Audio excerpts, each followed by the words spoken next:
کیا گیا ہے. یہ اس کی ایک ڈیٹیل ہے اور اس میں یہ بڑی لمبی ڈیٹیل ہے. میں یہ کہوں گا ان کو آپ یہ پیپرز دے دیں ساروں کو تاکہ ان کے پاس ڈیٹیلز بھی آ جائیں. تو سب سے پہلے تو اس میں جو سرغنہ ہیں، میں پہلے بھی آپ سے ان کا ڈیٹا شیئر کر چکا ہوں. کھوکر برادران جو ہیں پنڈی کے، انہوں نے ان کے اوپر اس وقت کوئی 3 FIRs ہیں جو صرف قبضے کی مد میں ہیں. 1025 کنال اسٹیٹ لینڈ انہوں نے شیخو پورہ میں اس پہ غیر قانونی قبضہ کیا، وہ کہ 7 کروڑ مالیت کی ہے. 2/2021 ان کے اوپر FIR درج ہے. 45 کنال جو ان کے اندر بڑا عالی شان محل بنا ہوا تھا، اس میں ابھی پرائیویٹ لوگوں کی زمین کے اوپر بھی قبضہ کیا ہوا ہے اور وہ بھی ساری اس کے اوپر پروسیڈنگز چل رہی ہیں، جوڈیشل پروسیڈنگز ہو رہی ہیں. لیکن جو سرکاری زمین کے اوپر قبضہ کیا تھا، جو ثابت ہو گیا اور ریونیو ڈپارٹمنٹ نے ثابت کرنے کے بعد اس کا قبضہ لیا، ریٹریو کیا، وہ 1.5 ارب مالیت کی ہے جو ان سے ریٹریو کی گئی ہے، جس کے اوپر مریم کو بڑی شدید تکلیف ہوئی تھی کیونکہ اگلوں نے ایڈوانس میں سونے کے تاج پہنائے ہوئے ہیں اور آج ان کو پیٹرنیج ختم ہو گئی ہے. اسی طرح سے 2 ماہ پہلے ان سے 80 کنال 4 مرلہ زمین جو ہے، جو انہوں نے اپنے فرنٹ مینوں کے نام ٹرانسفر کروائی ہوئی تھی، وہ بھی ریٹریو کروائی گئی ہے، جس کی مالیت 3 ارب روپے کی ہے. ابھی 2-3 ان کے چھوٹے اور بھی کیسز ہیں. ایک اور ہیں نارا برادرز، یہ بھی PMLN کے ہیں. انہوں نے 267 کنال 1 مرلہ زمین جو ہے ان سے ریٹریو کروائی گئی ہے 10 کروڑ روپے کی، اور 2.5 کروڑ روپیہ ان کے اوپر تاوان لگایا گیا ہے کہ جو آپ نے اس زمانے میں یہ ساری زمین استعمال کی، اس کی آپ کو سرکار کی بھرپائی کرنی ہے. پھر خرم دستگیر صاحب کی فیملی ہے، انہوں نے تقریباً 9.25 کروڑ روپے کی تو زمین تھی جو GT روڈ کے اوپر انہوں نے اس کے اوپر CNG پمپ اور پیٹرول اسٹیشن لگایا ہوا تھا. اس کے اوپر ابھی ایک پبلک پارک بنا دیا گیا ہے، وہ ان سے ریٹریو کی گئی ہے. آج بھی انہوں نے 3.7 کروڑ روپیہ تاوان کی مد میں دینا ہے، اس کے اوپر بھی ان کے اوپر کارروائی بھی ہو رہی ہے، FIR بھی درج ہے. لیکن 9.25 کروڑ روپے کی زمین ریٹریو کرا کے وہاں پہ پبلک پارک بنا دیا ہے. پورے گوجرانوالہ کے لوگ اس کے شاہد ہیں. اسی طرح سے ان کی ایک اور کمرشل لینڈ ہے جو سنیما کے ساتھ انہوں نے سرکاری زمین 1 کنال قابض ہوئے تھے، وہ تقریباً 6 کروڑ روپے کی زمین ہے، وہ بھی ان سے ریٹریو کرا لی گئی ہے. اور کل ملا کے بھی 5.5 کروڑ روپیہ تاوان کی مد میں ان سے وصول کرنا ہے، جس کی کارروائی کی جا رہی ہے اور FIR بھی درج ہے ان کے اوپر. اس کے بعد چودھری تنویر صاحب ہیں، ابھی سینیٹر ہیں شاید کچھ دن اور، 7 ارب روپے کی بے نامی پراپرٹی ان سے ریٹریو کرائی گئی ہے. ابھی ایک اور 27 کنال کی جو سرکاری پراپرٹی تھی پنڈی میں، اس کے اندر ایک پرائیویٹ سکول کو کرائے پہ دی ہوئی تھی اور پتہ نہیں 20 یا 25 لاکھ روپے اس کا کرایہ بھی لے رہے تھے. وہ سرکار کی زمین کے اوپر تھی، سرکار کی زمین کے اوپر قبضہ کر کے اس کے اندر ایک سکول بنا کے کرائے پہ دیا ہوا تھا. وہ تقریباً 1 ارب روپے کی زمین ہے، وہ ان سے ریٹریو کر لی گئی ہے. پھر دوسرے ارسطو ہیں دانیال عزیز صاحب، ان کے والد کے نام کے اوپر 2400 کنال زمین چک نمبر 170/172 NB سرگودا میں سرکار کی زمین ان سے برآمد کرائی گئی ہے. یہ تقریباً 2.5 ارب روپے کی زمین ہے اور ابھی بھی انہوں نے تقریباً 4.8 کروڑ روپیہ جو تاوان ہے، جو اس کا کرایہ بنتا ہے، اس کی مد میں ادا کرنا ہے.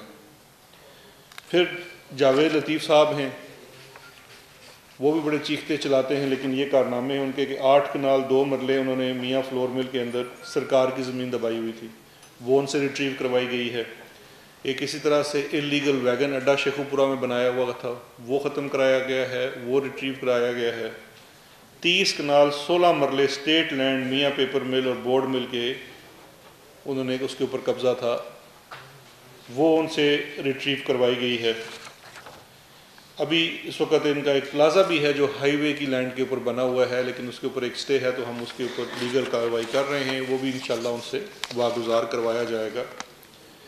پھر ایک اور صاحب ہیں احسان اللہ باجوہ صاحب ہیں، یہ بھی ایک سابق MNA ہیں یا MPA ہیں PMLN کے. 664 کنال سرکاری زمین 7.25 ارب روپے کی اس کے اوپر قابض تھے، وہ ان سے ریٹریو کروائی گئی ہے. یہ بڑی لمبی طویل لسٹ ہے جو میں آپ سے شیئر کر رہا ہوں، یہ بھی آپ کو دے بھی دی گئی ہے. اور بہت سارے لوگوں کے نام ہیں یہاں پہ. کوئی اشرف بٹ صاحب ہیں، یہ فرنٹ مین ہیں سہیل شوکت بٹ کے، جو MPA ہیں نون لیگ کے. ان سے تقریباً ایک انلیگل پیٹرول پمپ کے اوپر قبضہ تھا 7 مرلہ زمین کے اوپر، وہ ان سے بازیاب کروایا گیا ہے. اسی طرح سے ایک مظہر رشید صاحب ہیں، نون لیگ کے MP ہیں، ان سے 25 ایکڑ جو ہے اوقاف کی زمین کے اوپر قابض تھے، اور تقریباً یہ کوئی 3.7 کروڑ روپے کی مالیت کی زمین ہے جو ان سے ریٹریو کروائی گئی ہے۔ میر بادشاہ کیسرانی ہیں، ان سے 33,000 کنال زمین کے اوپر وہ قابض ہیں، جس میں سے 1,000 کنال 10,000 کنال زمین ریٹریو کرا لی گئی ہے، اور یہ جو کل مالیت جس کے اوپر وہ قابض ہیں وہ تقریباً 1 ارب روپے کی زرعی زمین بنتی ہے جو ان سے ریٹریو کروائی گئی ہے۔ اسی طرح سے ایک اعجاز احمد صاحب ہیں، وہ تقریباً 1732 کنال کی زمین کے اوپر قابض ہیں، تقریباً 50 کروڑ روپے کی زمین ہے جس کا وہ بھی سٹے ہے، لیکن وہ بھی انشاءاللہ ہم اس کو ریموو کروا کے ان سے ریٹریو کرائیں گے۔ پھر اس طرح سے یہ گورچانی صاحب ہیں، شیر علی خان گورچانی، 7,560 کنال فارسٹ کی لینڈ ہے، جنگلات کی زمین ہے، اس کے اوپر قابض تھے، اور اس میں سے تقریباً 1,200 کنال زمین جو ہے وہ ریٹریو کرا لی ہے، باقی کے اوپر کارروائی جاری ہے۔ یہ 1.25 ارب روپے کی زمین بنتی ہے، اور یہ بڑی طویل لسٹ ہے، اس میں بڑے بڑے ان کے جناب نامور لوگ ہیں۔ عابد شیر علی صاحب ہیں، ان سے تقریباً 2 ارب روپے کی زمین ریٹریو کروائی گئی ہے، 11 ایکڑ اسٹیٹ لینڈ جنگ روڈ کے اوپر، جس کو انہوں نے ڈیولپ کر کے آگے ایک ٹاؤن بنا کے بیچ رہے تھے، وہ ان سے ریٹریو کروائی گئی ہے۔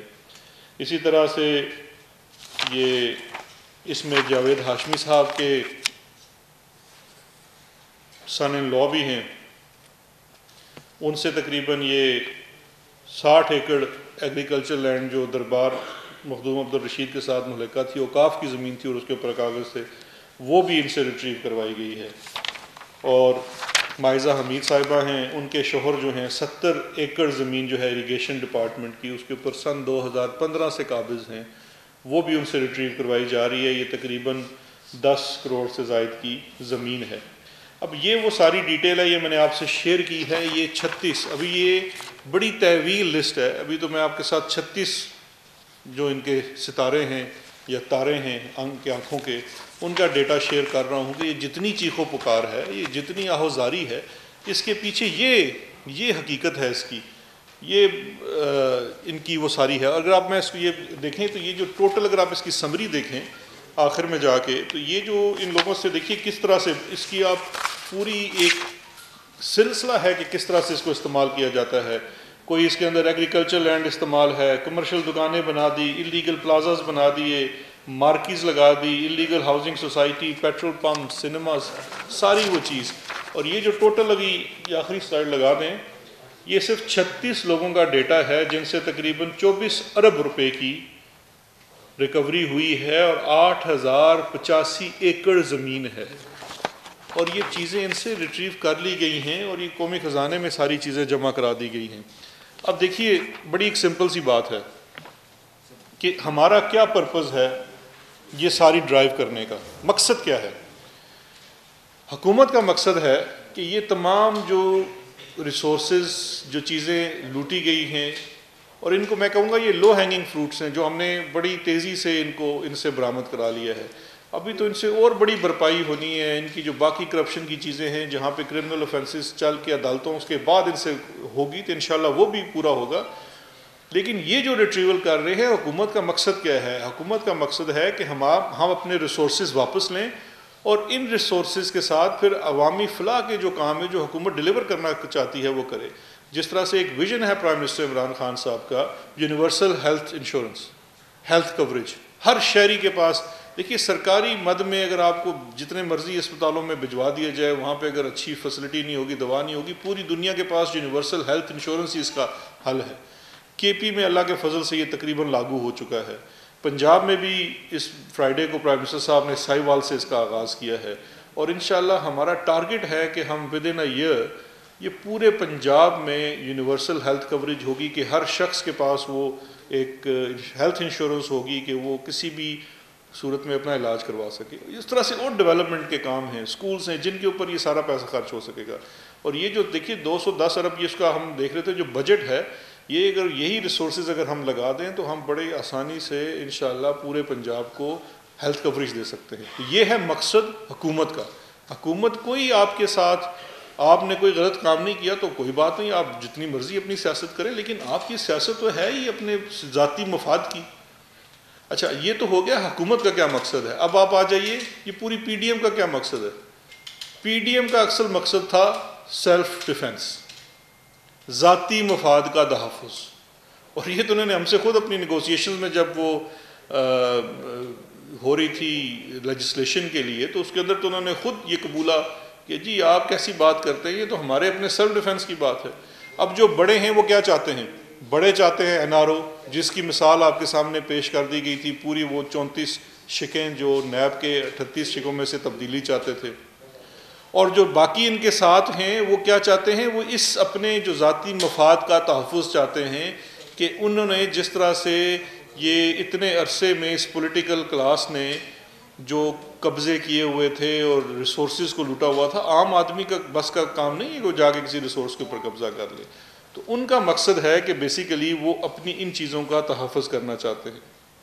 میں یہ بھی اس میں تعریف کرنا چاہوں گا اسپیشلی پنجاب گورنمنٹ کی، چیف منسٹر پنجاب کی، ان کی سول ایڈمنسٹریشن کی، اور اسپیشلی اینٹی کرپشن ڈپارٹمنٹ کی، کیونکہ اینٹی کرپشن ڈپارٹمنٹ کی جو کارکردگی ہے وہ آؤٹ اسٹینڈنگ رہی ہے پچھلے 1.5-2 سالوں میں، 2.5 سالوں میں جب سے ہم آئے ہیں۔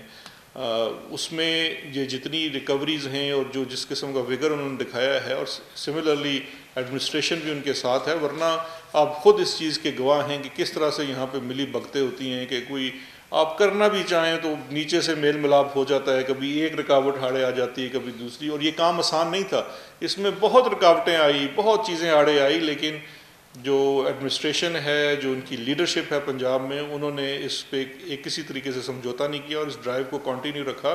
تو انشاءاللہ یہ ڈرائیو جاری رہے گی، اور اب یہ آگے بڑھے گی۔ یہ تو 36 لوگ ہیں، ابھی تو ان کے بہت سارے لوگوں سے چیزیں نکالنی ہیں، اور اس میں عوام بھی بھرپور حصہ لے، کیونکہ ہم نے رپورٹ کرپشن ایپ بھی پنجاب میں ایک لانچ کی ہوئی ہے، جس میں لوگ خود سے رپورٹ کر سکتے ہیں اگر ان کی نظر میں کچھ کہیں پہ بھی اس طرح سے غلط کام ہو رہا ہے یا کوئی سرکاری املاک کے اوپر قبضہ ہوا ہے۔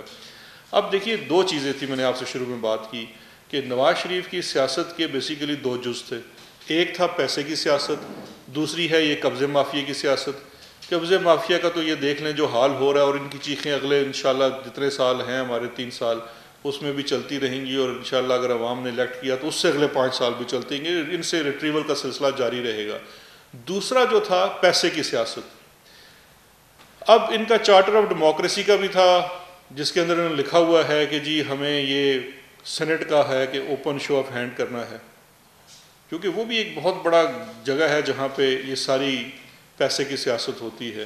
اب حکومت نے اپنا ایک ریفرنس، صدارتی ریفرنس بھی بھیجا ہوا ہے سپریم کورٹ میں، یہ جو ریفرنس بھیجا ہوا ہے ایڈوائزری میں، کہ یا تو سپریم کورٹ ہم یہ سمجھتے ہیں اس کی انٹرپریٹیشن کر دے اور یہ through simple legislation open voting ہو سکے۔ دوسرا، حکومت آلریڈی ٹیبل کر چکی ہے، جمعے کو وہ بل بھی آ گیا ہے اسمبلی کے سامنے۔ اب یہ موقع ہے کہ یہ اب جماعتیں آ کے بتائیں کہ ان کا کیا نظریہ ہے۔ اگر تو ان کا نظریہ صحیح نظریاتی سیاست ہے تو اس سے بڑی اپرچونٹی نہیں مل سکتی، کیونکہ عمران خان سے زیادہ دل گردے والا لیڈر کبھی نہیں ملنا جو خود اپنی حکومت میں آ کے کہہ رہا ہے کہ جی یہ میں بل ٹیبل کر رہا ہوں، آئیے کانسٹیٹیوشنل امینڈمنٹ کر لیتے ہیں۔ اگر آپ سمجھتے ہیں کہ اس کا طریقہ کانسٹیٹیوشنل امینڈمنٹ ہے، بڑا سمپل بل ہے، اس کے اندر کوئی اور چیز نہیں ہے، 1 لائنر بل ہے کہ جی سینٹ کا الیکشن اوپن ہونا چاہیے، اوپن بیلٹ ہونا چاہیے، اس کے اوپر آپ ووٹ کر دیں۔ آ کے بتائیں نا، عوام کو بتائیں، جن کا ووٹ لے کے آپ آئے ہیں ان کو بتائیں کہ آپ اس کی مخالفت اگر کریں گے، پہلی تو بات ہے ان کو نہیں کرنی چاہیے، لیکن اگر کریں گے تو کیوں کریں گے۔ تو یہ جو پیسے کی چھانگا مانگا کی سیاست تھی اور یہ قبضے کی اور لوٹ گسوٹ کی سیاست تھی، اس کا وقت ختم ہو چکا ہے۔ اب دیکھتے ہیں کہ اگلے ہفتے یہ کیا کرتے ہیں، لیکن یہ سلسلہ جاری رہے گا۔ اب میں جو آپ سے بات کر رہا ہوں اس وقت بھی ایک اور بڑے فن خان تھے سیاست کے اندر، بڑے نظریاتی، خواجہ آصف صاحب، ان کے بھی جو سوسائٹی کے اوپر انہوں نے قبضہ کیا تھا، آج سیالکوٹ میں بھی ایک آپریشن ہو رہا ہے جہاں پہ ایک غیر قانونی پلازا انہوں نے تعمیر کرایا تھا، وہ بھی کرایا جا رہا ہے۔ ابھی وہ والے پیسے ادھر ایڈ نہیں ہوئے، وہ بھی انشاءاللہ ایڈ ہو جائیں گے اور یہ سلسلہ جاری رہے گا۔ چولی نوید اکبر صاحب آپ کی سے شہزاد صاحب 2 پہلو ہیں آپ پریس کور کے، قبضہ مافیا، دوسرا سینٹ الیکشن کی آپ نے بات کی۔ قبضہ مافیا میں اس لسٹ میں 5 نمبر پہ نیر بخاری صاحب کا نام ہے، پیپلز پارٹی کے چیئرمین سینڈ رہے، آپ نے ان کا نام اسکپ کیا. نہیں وہ تو نام تو اس میں 36 ہیں تو میں سارے. چلے بات سن لینا مجھے. اچھا دوسرا جو لوگ قبضہ مافیا کے آپ نے نام لیے ان میں سے کچھ آپ کی جماعت کے ساتھ بھی رہے، آپ کی اتحادی جماعت مسلم لیگ کاف کا بہت اہم حصہ رہے، بلکہ ان کی کچھ رشتے دار کچھ ان کے ابھی بھی ان کے ساتھ وابستگیاں ہیں. دوسرا میرا تیسرا میرا یہ کہ سینیٹ کے الیکشن ہونے جا رہے ہیں تو آیا آپ بھی امیدوار ہیں؟ کیونکہ کہا جا رہا ہے کہ آپ بھی امیدوار ہیں. ویسے یہ کوشچن ہے. دیکھیں دو چیزیں ہیں، ایک تو ہے کہ جو ہمارا ایک پورا یہ ڈرائیو ہے اس کے اندر دے آر نو فیورٹس، نہ ہی کوئی ٹارگٹ ہے، بڑا سمپل اور پلین ہے. جہاں جہاں سرکاری املاک کے اوپر قبضہ ہے یا کوئی زیادتی ہوئی ہے اس کو ریٹریو کرنا ہے، کیونکہ وہ ریاست کی چیز ہے. اب چاہے اس کا تعلق کسی جماعت سے ہے، میرے خیال آپ نے خود ہی اس کی تصدیق کر دی ہے کہ ان میں سے بہت سارے نام ہیں جو کسی کے رشتہ دار ہیں یا جو بے شک ان کی رشتہ داریاں ہوں گی، لیکن قانون کے مطابق ان کے ساتھ کارروائی کر رہے ہیں. اچھا دوسری چیز یہ ہے، یہ چیزیں اتنا سے آسان نہیں ہیں، اس میں 2-2.5 سال بھی لگے ہیں. تو وہ کیا ہوا ہے، پورا ایک پروسیس گزرا ہے، عدالتوں سے گزرے ہیں، اس چیزوں کو ثابت کیا ہے. یہ جو قبضے والے ہوتے ہیں انہوں نے جعلی کاغذ بنائے ہوتے ہیں، ان کی بھی پوری ثابت کیا ہے، پیچھے سے جتنا اس کا ریکارڈ ہے ان کے سامنے رکھ کے تو بالکل ثابت کر دیا. باقی جو سینٹ کا الیکشن ہے وہ انشاءاللہ دیکھیے ابھی تو نیکسٹ ویک میں 2 بڑی اہم چیزیں ہونے جا رہی ہیں. ایک تو دوبارہ سے چیف جسٹس صاحب واپس آ گئے، ان کی وہ آئی تھنک منگل کو لگا ہوا ہے، اس کے اوپر بھی ہیئرنگ ہوگی. انشاءاللہ ہو سکتا ہے عدالت سے ریلیف مل جائے اوپن بیلٹ کے لیے. اسمبلی میں بھی بل آ چکا ہے، اگر اپوزیشن جماعتیں اس کے اوپر آتی ہیں اور ایک اصولی موقف اپناتی ہیں اس کو ووٹ دینے کا، تو یہ تو 2/3 میجورٹی ایک لمحے میں پاس ہو جائے گا، تو وہ بڑی کلیئرٹی آ جائے گی. جہاں تک آپ نے امیدواری کی بات کی، دیکھیے پارٹی کے ڈیسیجنز ہوتے ہیں، ابھی تو کوئی سلسلہ اس طرح سے بنا نہیں ہے، جو پارٹی کے ہوں گے. جیسے یہ بتائیے کہ آپ نے یہ بتایا کہ 8,085 ایکڑ یہ الگ ہے اور 24 بلین الگ ہے. دوسرا یہ بتائیے گا کہ یہ جو ڈرائیو چل رہی ہے ابھی تھانہ بنی گالہ میں کلیم خان کے خلاف مقدمہ درج ہوا ہے دہشت گردی کی دفعات کے تحت، کیا وہ بھی اسی کمپین کا حصہ ہے؟ دیکھیے دو چیزیں ہیں، ایک تو یہ جو 8,000 ایکڑ ہے یہ بیسیکلی اسی کی یہ جو زمین ہے وہ ریٹریول ہے، یہ وہ والا فگر ہے. اس کے اندر جو اگر آپ اس کو سپلٹ کریں گے تو اس کے اندر جو تاوان کی رقم ہے جو کچھ سے وصول ہو چکی ہے اور کچھ سے بھی وصول ہونی ہے وہ بھی اس میں شامل ہے. تو اس میں وہ پینل رینٹ جس کو ہم کہتے ہیں، جس کے لیے لفظ اردو کا قانون میں تاوان کا ہے. اور دوسرا جو ایف آئی آر کا آپ ذکر کر رہے ہیں وہ تو ایک کرمنل ایف آئی آر ہے، اور یہاں پہ اسلام آباد کے اندر بھی ہے، جیسا میرے بھائی نے بڑا صحیح اشارہ کیا تھا کہ وہ دوسری جو زمین تھی نیر بخاری صاحب جی قابض تھے قائد اعظم یونیورسٹی کی زمین کے اوپر، تو وہ بھی ریٹریو کروائی گئی ہے. اور اس کے علاوہ یہاں پہ بھی اگر کوئی بھی گروپ ہے چاہے اس کا کسی سے بھی تعلق ہوگا تو اس کے خلاف بھی وہی ایکشن ہوگا، بیکاز وہی جیسے میں نے کہا کہ فیورٹس کوئی نہیں اور نہ ہی کوئی ٹارگٹ. آج سر یہ فرما دیجیے گا کہ سینٹ جو اوپن بیلٹ کا وہ ہے معاملہ سپریم کورٹ پہ ہے، جبکہ آئین میں تو بالکل واضح ہے کہ وزیر اعظم کا انتخاب، وزیر اعلیٰ کا انتخاب یہ اوپن بیلٹ پہ ہوگا، باقی تمام سیکرٹ ہوں گے. یہ تو بالکل واضح ہے. سپریم کورٹ بھی اس میں کیا کرے گی تو آپ بہتر سمجھتے ہیں. اور دوسرا مبینہ طور پر جو سینٹ کے الیکشن میں بلوچستان یا کے پی کے میں سنا ہے کہ وہاں پر ایم پی اے نے مبینہ طور پر دوسری قسط بھی لے لی ہے، تو اس پہ آپ کیا کریں گے؟ اگر ان کیس وہ آپ نے سوچا ہے کہ سپریم کورٹ سے معاملہ پارلیمنٹ میں آ جاتا ہے، پارلیمنٹ میں معاملہ حل نہیں ہوتا، تو اس کا کیا سبب آپ کریں گے؟ دیکھیں دو چیزیں ہیں، ایک تو کیا کریں گے، اور یہ جو باتیں ہیں تو پاکستان تحریک انصاف اللہ کے فضل سے واحد جماعت ہے جو آلریڈی ثابت کر چکی ہے. 20 سے زائد اپنے ایم پی ایز کو نکالا گیا تھا اور ان کو پورا چارج شیٹ کیا گیا تھا پارٹی کے اندر، جن کے اوپر پچھلے الیکشن میں یہ چیز سامنے آئی تھی. اور اسی چیز کو آگے لے جاتے ہوئے حکومت اپنی اور پارٹی پاکستان تحریک انصاف پوری کوشش ہے کہ یہ جو سیاست کے اندر جو پیسہ لایا ہے نواز شریف، اس کو ختم کیا جائے اور ایک نظریات کی سیاست ہونی چاہیے اور اصول کی سیاست ہونی چاہیے. اس کے لیے جو سپریم کورٹ سے ہم اوپینین مانگ رہے ہیں وہ اس طرح سے مطلب یہ کوئی ہوائی چیز نہیں ہے، اس کے اندر بڑے ٹھوس دلائل ہیں. ہم یہ سمجھتے ہیں کہ جو اس شک کی انٹرپریٹیشن ہے وہ اس کے تحت یہ سمپل لیجسلیشن سے، یعنی کہ الیکشن کا جو لاء ہے اگر اس کو تبدیل کر دیا جائے تو کانسٹیٹیوشنل امینڈمنٹ کی ضرورت نہیں ہوگی. لیکن ہم چونکہ اس میں کلیئرٹی چاہتے ہیں تو اس لیے ہم سپریم کورٹ کے پاس گئے ہیں کہ وہ اپنی اس میں رائے کا اظہار کریں اگر وہ سمجھتے ہیں. اور اس کے اوپر ہم نے مثال دی ہے انڈیا میں بھی سملر آئینی شک تھی اور اس کے اندر کورٹ کے ہی ڈیسیجن سے یہ پھر اس طرح سے اس کو انٹرپریٹ کیا گیا تھا. لیکن بالفرض اگر سپریم کورٹ ایگری نہیں کرتی یا ٹائملی فیصلہ نہیں ہو سکتا کیونکہ ابھی اس میں آرگیومنٹس چلنے ہیں، تو اس چیز کو سامنے رکھتے ہوئے ہم نے کانسٹیٹیوشنل امینڈمنٹ بل جو ہے وہ بھی ٹیبل کر دیا ہے، وہ کمیٹی سے آ کے وہ ٹیبل ہو گیا ہے. تو ابھی نیکسٹ ویک میں اگر اپوزیشن جماعتیں چاہیں اور اس میں ساتھ ہوں، کیونکہ دیکھیں پہلی سمپل سی بات ہے، اس میں تو کوئی دوسری رائے ہی نہیں ہونی چاہیے. بڑا ایک سمپل سا سوال ہے کہ جی چونکہ خفیہ رائے دہی میں پیسے کا استعمال ہوتا ہے اور ہماری پوری تاریخ اس سے بھری ہوئی ہے، تو اس کو ختم کرنے کے لیے تو بڑا سمپل سا طریقہ ہے کہ یہ اوپن بیلٹ ہو. اگر اوپن ہو جائے گا تو وہ چارجز ختم ہو جائیں گی. تو اب اس کے اوپر اگر اپوزیشن ساتھ نہیں چلتی تو پھر ان کو عوام کو اپنی وجہ بتانی چاہیے. اس کا مطلب ہے کہ یہ خرید و فروخت میں وہ شامل ہونا چاہتے ہیں، تو اگر وہ ان کا یہ کردار ہے تو کم از کم عوام کے سامنے تو آنا چاہیے.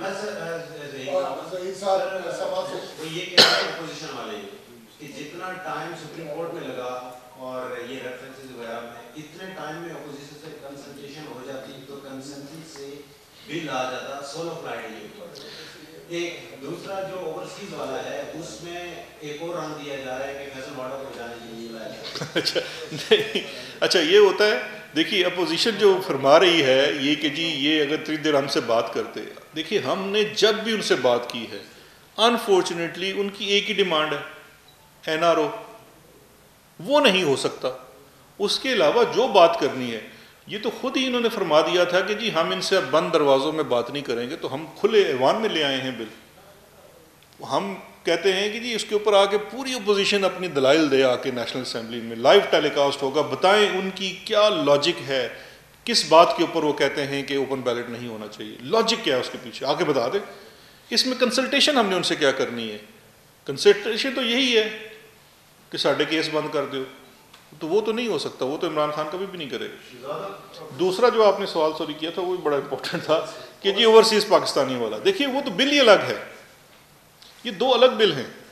ایک بڑا سمپل ہے سینٹ کا اور دوسرا ہے اوورسیز پاکستانیوں کا، اور وہ کوئی پرسن اسپیسیفک نہیں ہے. پرسن اسپیسیفک بل تو اس دن بھی نیشنل اسمبلی کی کارروائی اگر آپ نے دیکھی ہو تو جمعرات والے دن یا بدھ والے دن وہ ایک اور بل لے کے آئے اور بڑے فخر سے تقریر کر رہے ہیں کہ یہ بل ہم رانا ثناء اللہ صاحب کی وجہ سے لے کے آئے ہیں نارکوٹکس کے لاء میں امینڈ کرنے کے لیے. پرسن اسپیسیفک بل. تو یہ تو کوئی پرسن اسپیسیفک بل نہیں ہے. پاکستان تحریک انصاف کی بہت بڑی سپورٹ ہے اوورسیز پاکستانی سے. اوورسیز پاکستانی سب سے زیادہ کنٹریبیوٹ کرتے ہیں ہماری اکانومی کے اندر. ہمیں کوئی باہر سے اتنی امداد نہیں ملتی جتنی ہمیں ریمیٹنسز کی صورت میں اوورسیز پاکستانیوں سے ملتی ہے، کیونکہ وہ محب وطن پاکستانی ہیں اور وہ جو بھی بیرون ملک کماتے ہیں وہ اپنے ملک واپس بھیجتے ہیں.